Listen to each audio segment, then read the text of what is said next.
ជួបហើយចង់ជួបទៀតមិនចង់ឃ្លាតពីស្នេហានឹកអាឡ័យជាប់ចិន្តា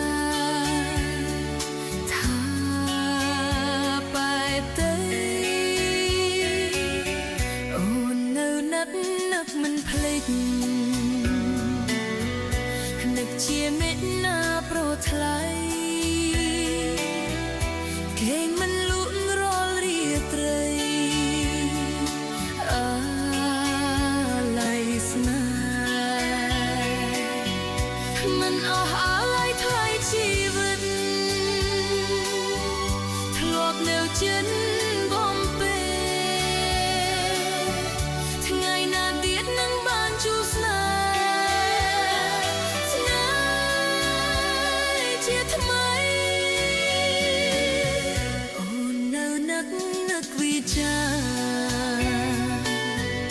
បងប្រាប់ថាស្មោះលុះខ្សែអីលឺមិនដេញផ្លាស់សំដី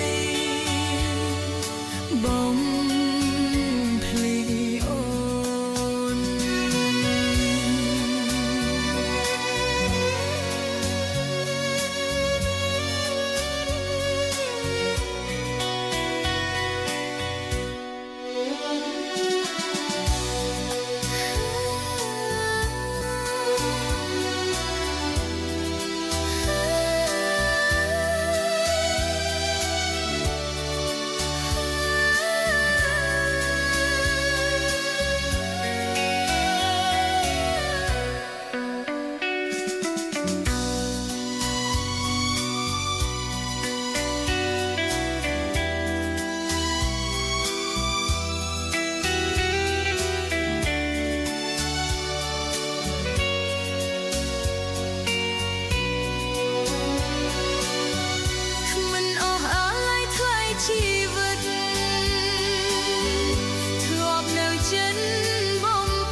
បងប្រាប់ថា